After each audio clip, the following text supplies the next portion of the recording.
Here I am once again. I'm torn into pieces. Can't deny it, can't pretend. Thought you were the one. Broken up deep inside. 'Cause you won't get to see these tears. Hey, what's up?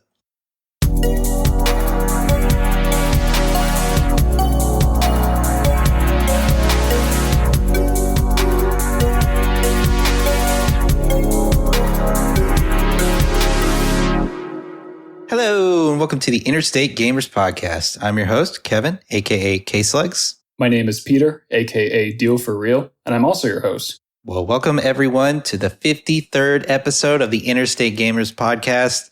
Can't believe we've made it this far. I mean, I know I say that every episode, but damn, it's been a long run. Yeah. If you're looking for good reviews, look no further than our podcast. But speaking of good reviews, I believe we have another game to review today. And if you haven't read the title of the episode and you don't like spoilers, you just kind of click you're like, oh, the Interstate Gamers have a new episode, and you just click and you don't even look. Then Pete Boy has some news for you as to what we're reviewing today. I do. We are reviewing a Nintendo Entertainment System game called Eliminator Boat Duel.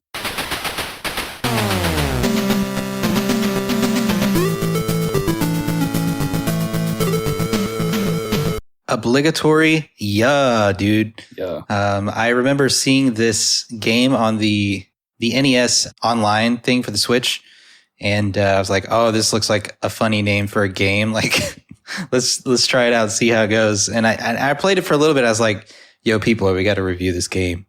So I think that's how it kind of came to fruition. Yeah, honestly, we're kind of upset at Nintendo for the time being because of some very ungood decisions that they've been making legally as of late. But I will say that one thing that they did right was include this game in their NES Online update, however long ago it came out, that update that is. Because, this game has been included on just every major publication's like best games of all time list. We got IGN, we got Nintendo Power, Nintendo Life. All of them are just singing the praises of Eliminator Boat Duel. And Nintendo, of course, finally brought it to the masses. So that is one thing that they've done right recently. Boy, howdy, this game it's something. So a little background information. Some might call it context. This game came out in 91 for the NES, just a couple months after the Super NES came out. So kind of up there with Kirby's Adventure, which we also reviewed, which was a late stage NES game. It was developed by Sculpted Software and Radioactive Software, neither of whom I'd heard of before, but Sculpted Software did eventually become a part of the Acclaim Studios. Acclaim folded some time ago, but they developed like Turok and a bunch of like N64 SNES era games. And the game was published by Electro Brain, which I had also never heard of, and it seemed like they had a pretty short and not very successful career. So if that gives you any idea what to expect from this game. But it is a fun little game, though. I think Kevin and I both enjoyed playing it to some extent. And, it's about time that we review another not necessarily classic game on the show.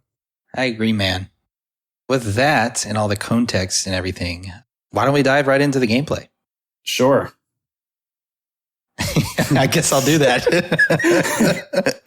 All right. So this game, in terms of gameplay, I think it was not bad necessarily. It's a racing boat game in which you can try to, I guess the dueling part, you can kind of like ram into your opponents and kind of push them into objects that could destroy their boat. Although I never destroyed my opponent's boat ever in any of the games that I played. Only my boat would ever be destroyed, but even that wasn't too often. Because I'm such an epic gamer. Right. But it was pretty fun. It reminded me of the boat game in Mario Party 3, where like you have this circular track and you the controls were weird because it was like a top-down 2D, like, I don't know how to explain it, but like a top-down 2D boat racing game that like when you turn, there's like a wide turn to it. So it's weird when you're pressing left and you're just like doing this wide turn on a top-down view. But several games implement this. It's just kind of weird. Yeah, it's not the norm nowadays for sure. Yeah, it's definitely hard to get used to. But it was pretty fun. I will say that I do have some complaints for sure. One being that it's kind of unforgiving in the fact that if you don't have save states, which is so gracefully provided by Nintendo, you're kind of screwed because you lose twice and you're out, and you could lose to the silliest reasons. And if you're going to play this game, I have one piece of advice for you. Remember the map. Because if you don't remember the map, the game could end like suddenly, like your race could end suddenly and you're behind. And that happened to me on multiple occasions where I was like just racing and I was just okay, I'm only slightly behind. I'll just wait it out and kind of boost if I see the finish line. Sometimes the finish line comes out of nowhere and you're like, oh shit. So it kind of sucked that there was no map, and it kind of transitions between like different stages of racing, which I guess is a good way to mix it up, but it kind of, I don't know. I liked the mix up of the pacing. That was nice, but it was a little bit weird to kind of switch from 2D top down to like behind view. Yeah. Yeah, so the overhead view, I think, is the first mode that the game throws at you. And in the overhead view, you're racing in a big water course with like kind of these buoys around to guide you, and every so often there's obstacles like a shark or like a Loch Ness monster looking thing, which is pretty funny. Some items that you can collect to give yourself like nitro boosts, for instance. But then after those sections, you'll transition into a view where the camera is behind the boat, as you were saying. And it kind of looks like a Mode 7 thing from a SNES game, if you guys are familiar with that. You're constantly trying to just like follow the line that's established with the buoys and trying to go between them and get items and jump over logs or make your opponent hit logs so they damage their boat, etc. And that second mode that I just described, it's a lot easier to tell when the end is approaching because the buoys will like turn a different color to let you know that the end is near. Right. The end is near. But in the overhead view, as you said, it does it does cut off very suddenly. So if you don't know what's coming, then you can be a little bit behind and then suddenly lose. So that is quite the bummer, I would say. Yeah. These races are all 1v1, which I think adds to the game getting stale fairly quickly over time. I thought it would be cool if at some point they brought in like 3 other competitors, so it's a 4-person race. That's getting into a little bit of content because I'm talking about how maybe the content could have been improved. But just want to say it is 1v1. The way that you damage your opponent's boat, I think you can only do this in overhead mode, but you have to like either bounce off some object and land on your opponent's boat, or you just use one of your boost points to initiate a jump yourself and then land on the opponent. And boats seem to have a lot of health. I've definitely, struggled to kill enemy boats, but I think I've done it a couple times, at least once when I was playing with my roommate. But it's kind of interesting that they give you that option. I think it's a cool gameplay feature in general that you can either eliminate the boat in a duel, as the name implies, or you can just beat them in a race. I think that's a neat touch. Yeah, for sure. Especially in this era of gaming. I do want to emphasize that, the NES is not known for its, intensive, like depth of gameplay, I would say, on their games. And so anytime you can get that kind of depth, I think is a huge plus. One of the other things I was like, there's a really cool system in that, like, if you win a race, you gain money to like beef up your boat or whatever. You have to really strategize it because it can end up hurting you in the long run. And also, if your boat gets really damaged during the race that you're in, you have to spend some money repairing your boat. And not only that, but if it gets too damaged, then it can like damage some of the upgrades that you've had along the way. Oh, wow. And so, yeah. So for to see where this issue arises, you have to face each racer 3 times in like a full playthrough. And I can't remember exactly how many racers there are. I think there are 5 in each playthrough. 5. But towards the end, the races start to get really long. Mm-hmm. And your boat can get really damaged in those long races. And so me, myself, I'm on the last like racer, the champion, Danger Dawn or something like that.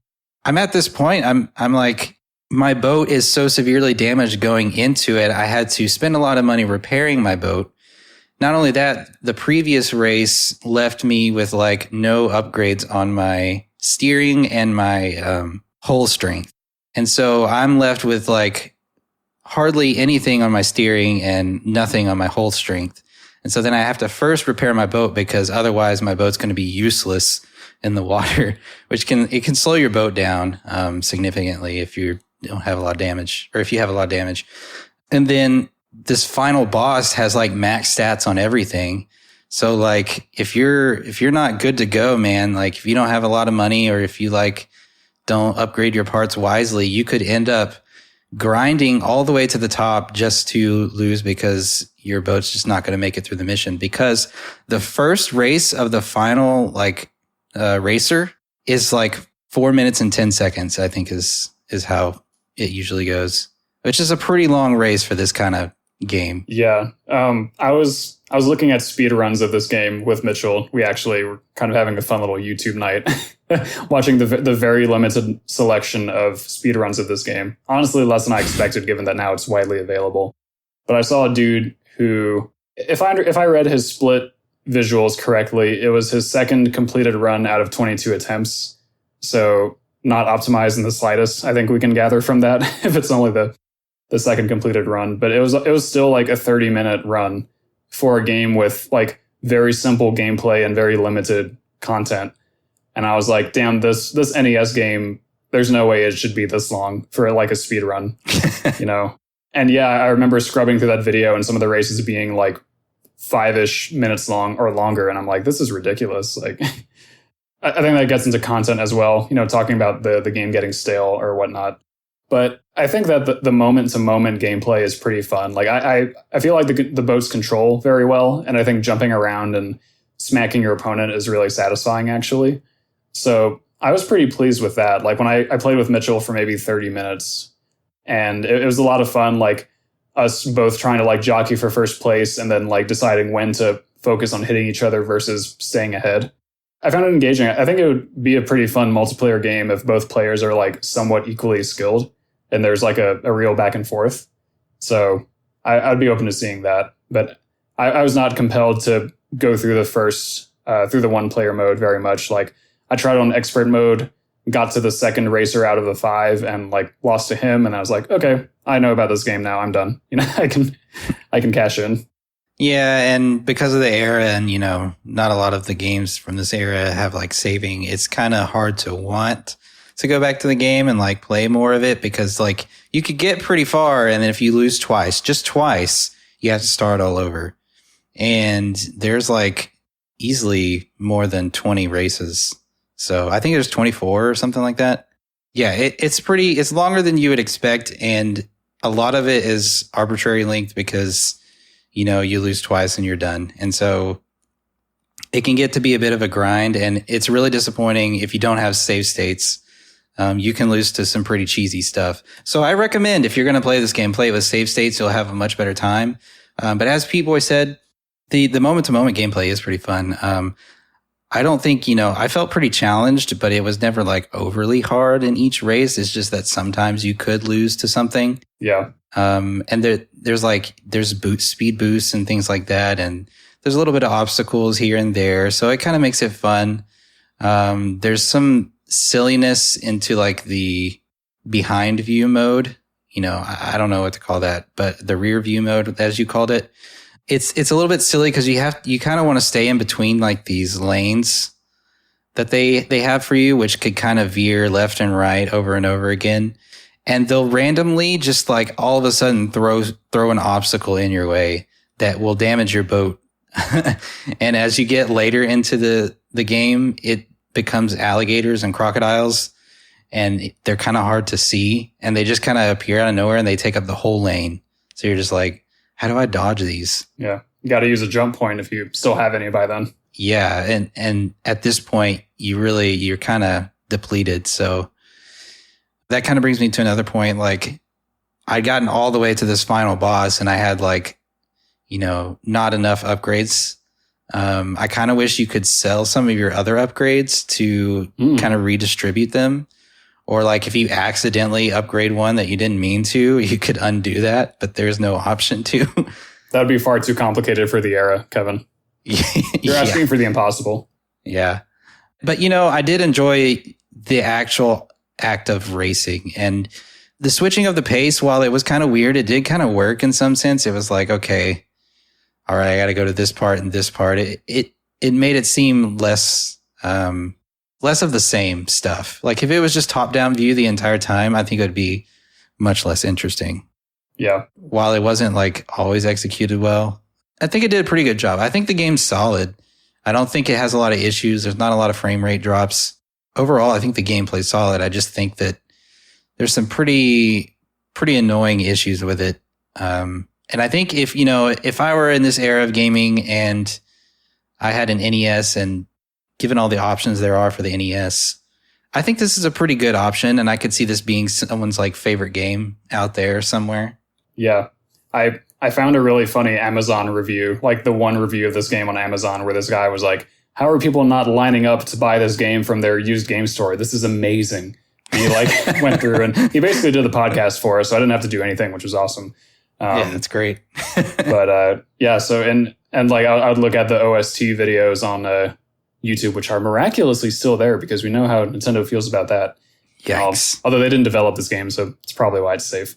Yeah, and people are like, I used to love this game. So yeah, it definitely feels refined enough as far as the moment-to-moment gameplay to where it feels like a late NES game where they knew what they were doing and they knew the hardware and all that stuff. So yeah, I have to compliment it for being, in my opinion, quite playable in the modern era, at least from a moment-to-moment basis. True. Anyway, I think that's going to do it for our gameplay section. I'm going to go ahead and give it a rating. I'm going to give it... Do it. It feels right to give it like a 68. Did you just come up with that on the fly? I did. Damn. Where's our live studio audience? What about you? That's way lower than I gave it, but you probably gave it a more accurate score since you played more. I was really taken by the moment-to-moment gameplay. I gave it an 80. An 80? Yeah. I'll say this. I had it higher, but as we were talking about it out loud, I was like, it has some glaring issues. You know what? I'll give it a 70. It's so close. I mean, like, I don't want to jip it from because I think the average gamer who would even be interested in this game would have fun playing this game. So with that, I'll give it a passing C. Yeah, I would say that I don't know if you've played multiplayer with anyone, but I would say that I had a great time with multiplayer, and I don't know if Mitchell would want to revisit it, but if I had someone else willing to play it with me, I would definitely want to do that every so often. Are you saying you want to play it with me when you get to when you visit again? I don't know, man. You might kick my ass. We'll give it a shot. Not. We'll give it a shot. I'm no stranger to having my ass kicked by case lugs sometimes. Ooh. Hell yeah. Ooh. Anyway, moving on to everyone's favorite section. Aesthetics.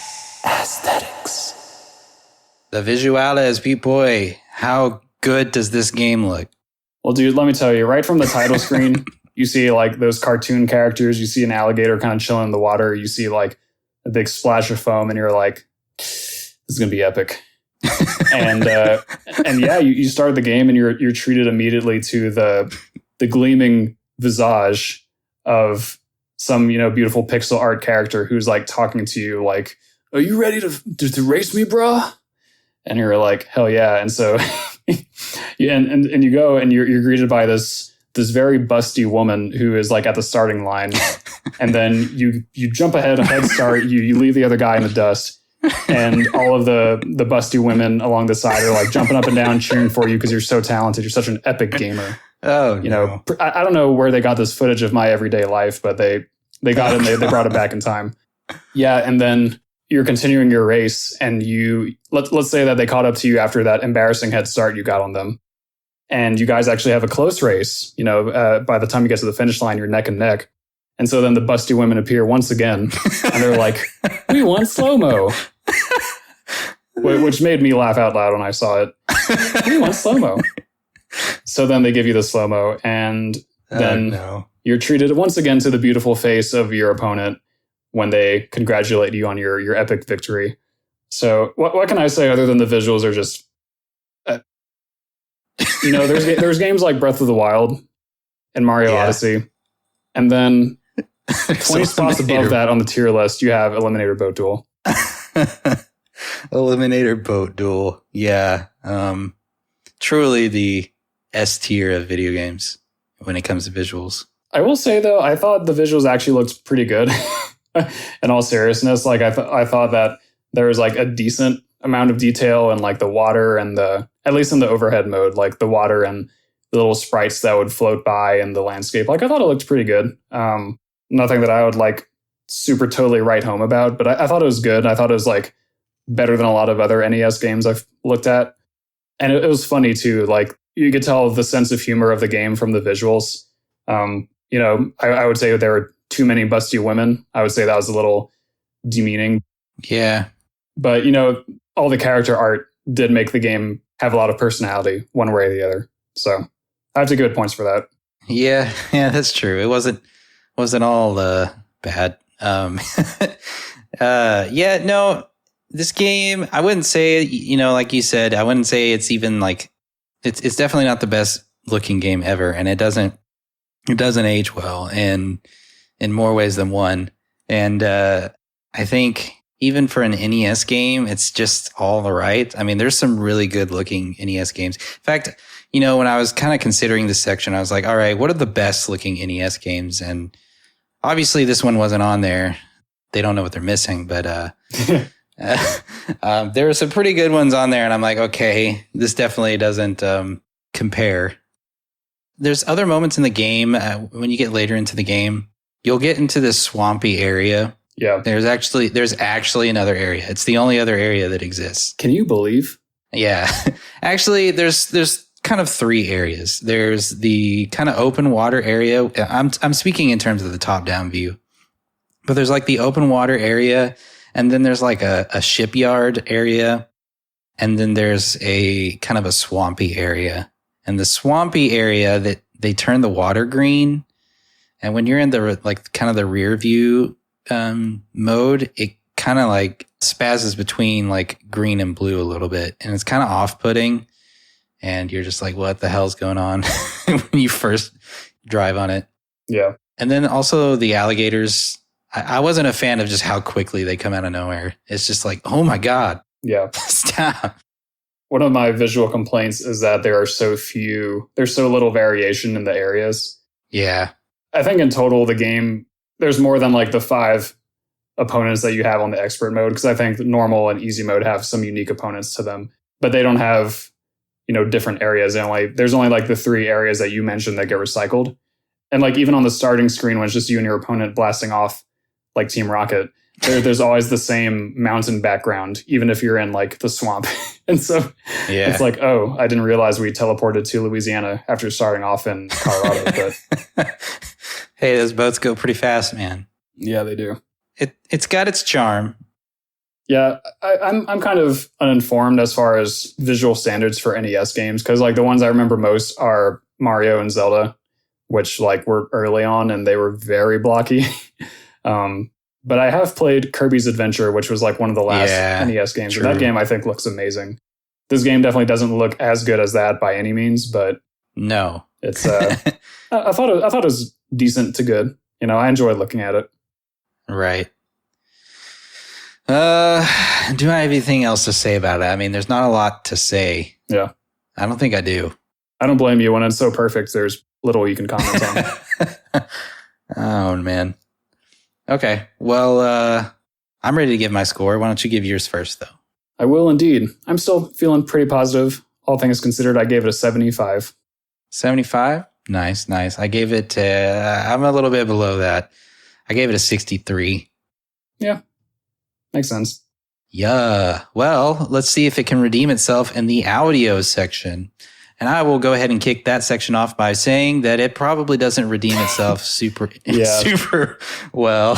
I was thinking that too. I think there's like maybe 4 tracks.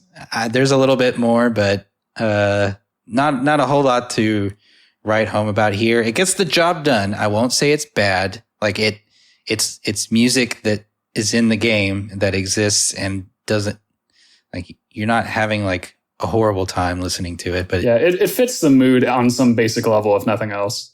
yeah, like it's background noise, and it does it pretty okay. But you know, it's nothing memorable. But it does sound like an NES, you know, soundtrack. So the beeps and the bloops. Yeah.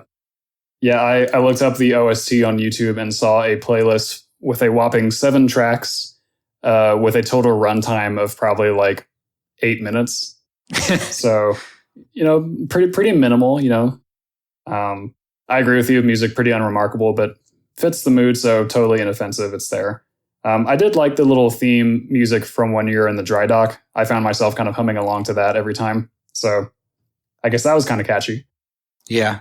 But I know that all the listeners at home are like, what does Kevin think of the sound effects? I have to know. The sound effects, you know, when you're like dueling with with another boat and you're just kind of like over and over and over again. I think it's just hilarious. Like it can go on for so long. I think Katie was even laughing about that when I was playing. We were just, I would duel with other CPU boats, and we would just duel for so long. It's just like this like low bit rumble, and it was just you have to hear it, but it's pretty funny. So it's got charm. I wouldn't say it's a great sound effect, but you know, it's funny. It sounds like the sound effect did more for you than the entire music. Yeah, I would say that. I would say the sound effects were definitely the better parts of the audio. I agree. They're, you know, for like pretty much every little obstacle that you could run into, there was a sound effect. So that's impressive in itself. It really made you feel like you were interacting with the world around you, and I think it did a really good job of that. Sound effects weren't always the best, but I think it gave you a good sense of like what was happening. I don't know. It does okay with sound effects. I agree, man. That actually concludes my exhaustive list of of comments on the audio. Okay, well, I think I'm going to give it a hot, fresh, cold. I'm still thinking about it. I think like a 63 again would be fine. Yeah. Yeah, I'm once again a little more generous than you, but not by too much. I gave it a 70. I thought the sound effects were quite satisfying and kind of made up for the music being, you know, nothing innocuous. That'd be a good word for it. Right. Yeah, I think it was just all right. But moving on to the content, Pete Boy, what you got? Yeah, well, a lot of what I had to say about content is stuff that we kind of hinted at or would naturally follow from the rest of our comments. I guess the biggest thing is that single player seems to be quite repetitive to the point where I wasn't keen on trying it after losing once, you know. So respect to you for keeping on that grind. Certainly an epic gamer. But yeah, I think that one big thing holding the game back is, from what I could tell, you can confirm this, but it seems to me that they reuse a lot of the same track layouts, not just the graphics, but the layouts too, which I think would make the game certainly a lot less interesting than if everything was unique. Yeah, well, a little bit later in the game, they take you to the swamp, and the swamp is pretty unique. There's a lot going on in the swamp. I will say that much. Did you race in the swamp much? I got to the swamp, but even like 2 races or 3 races into the swamp, I could already tell that there were like entire chunks of the map that were being reused. Yeah, and yeah. then, like, I mean, they do that, yeah. Yeah. I don't know. I think that's a pretty big thing holding the game back. True. I'm not sure what, you know, limitations they encountered along the way. And yeah. I'm assuming that's part of the reason. You know, programming these games back then is like insane. Like it's straight up hell. And this is like, you know, the first Nintendo console. So yeah, I can only imagine what, you know, programming for it was like. I want to kind of give them some benefit of the doubt here. At least they did include some variations, like they knew they needed to. Yeah. You can tell that was an importance for them. And there was, you know, a lot of flavor to the game. So I also give it credit for that. And not to mention, there is increased difficulties, like once you beat like if you beat the game on a certain mode, you unlock like a different, like a harder mode. And and things like that. So there's some things to unlock. It's not all just you play the single player game, you beat it, and that's it. So there's definitely some extra content there. There's also the multiplayer mode. So I think in terms of like NES games and what you got out of NES games back then, I think it does a pretty good job on content. I don't know. I'm not too convinced. Like when I look at a game like Kirby's Adventure that came out in the same year as this, and that game had like 6 worlds each, or 7 worlds each, with like 4 to 6 unique levels and like bonuses and stuff. I guess that's probably not a fair comparison because I'm comparing like a Nintendo AAA first or second party game. Yeah, some sort of AAA game for the time to whomever the fuck made this. But I'm sure they're great people, but they didn't get lucky as far as the history books are concerned.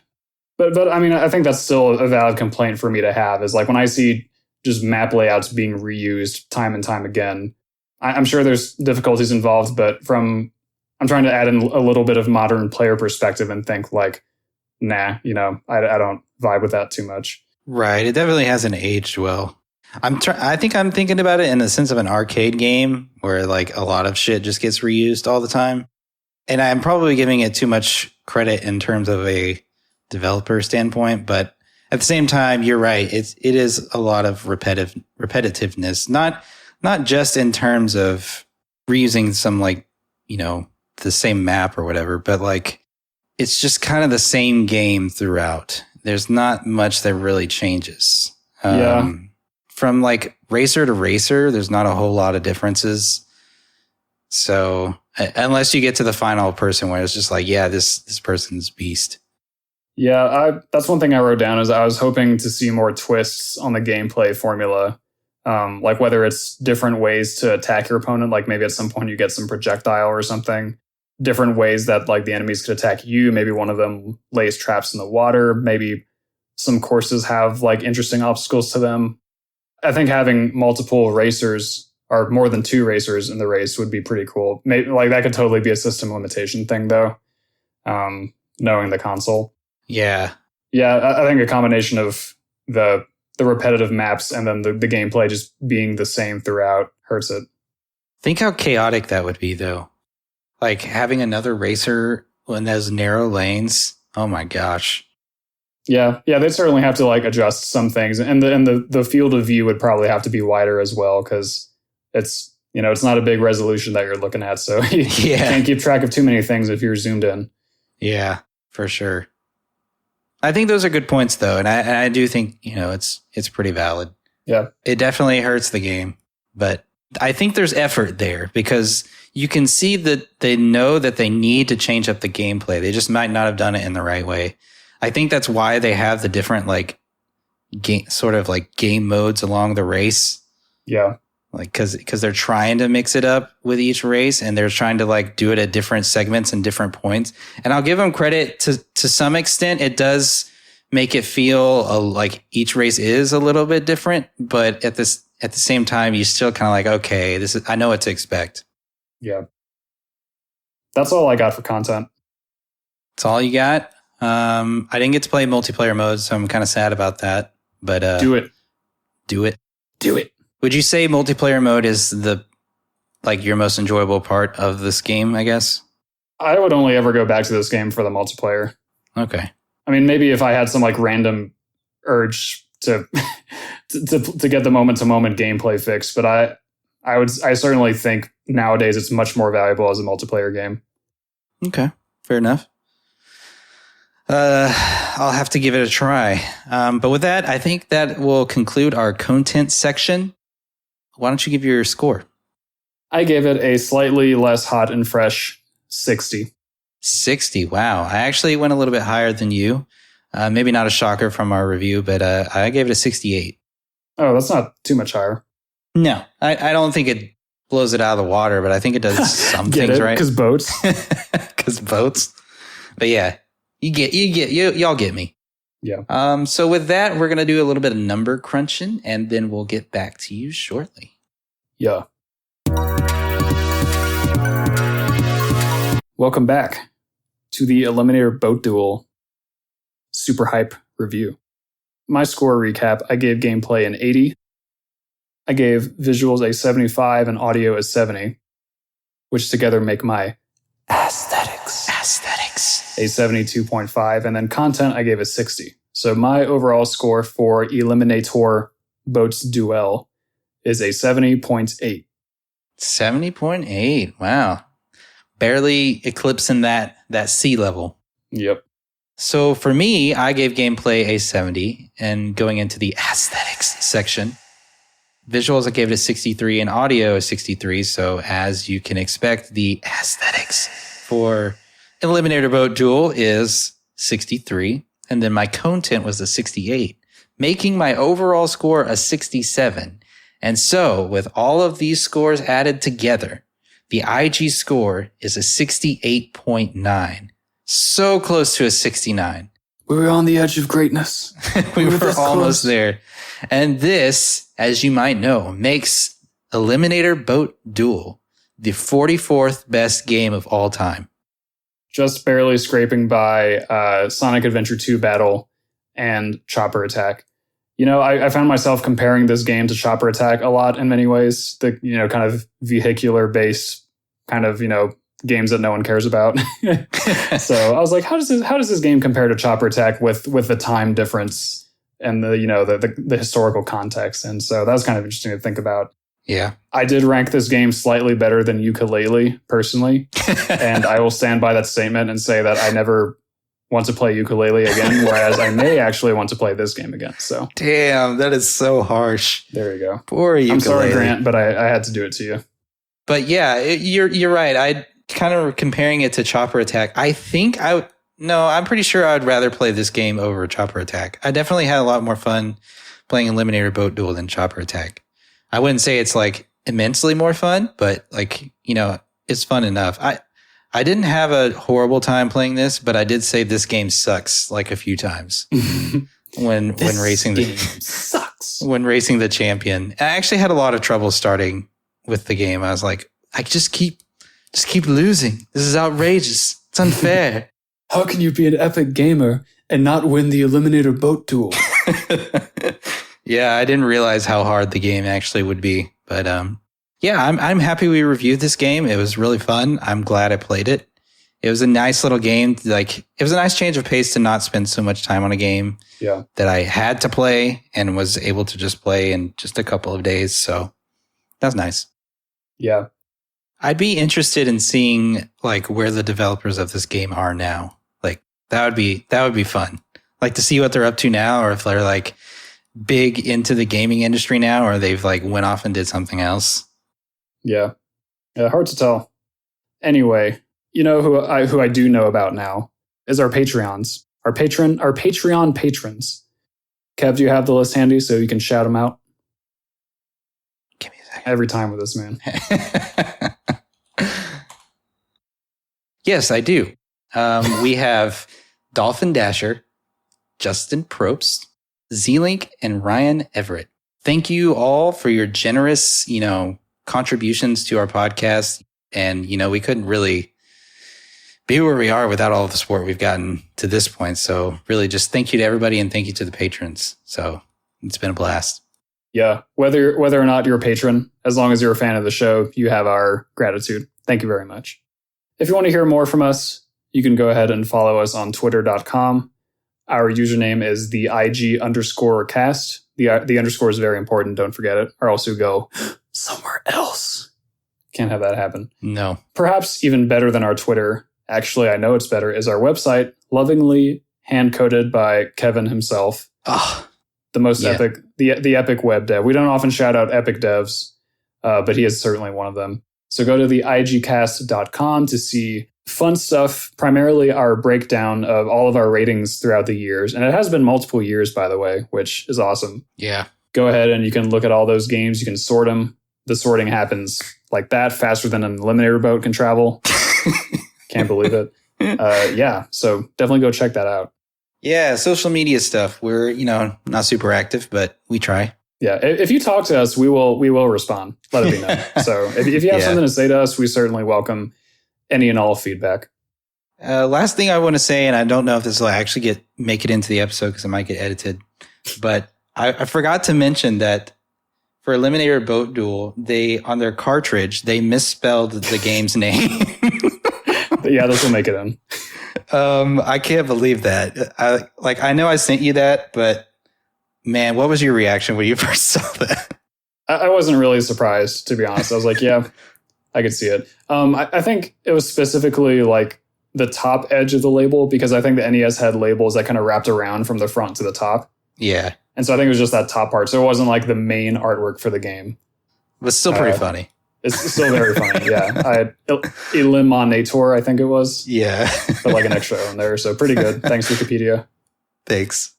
Well, one thing that we certainly don't misspell, I don't have a segue here. I think it's about that time to call the episode. What do you say, Cov Boy?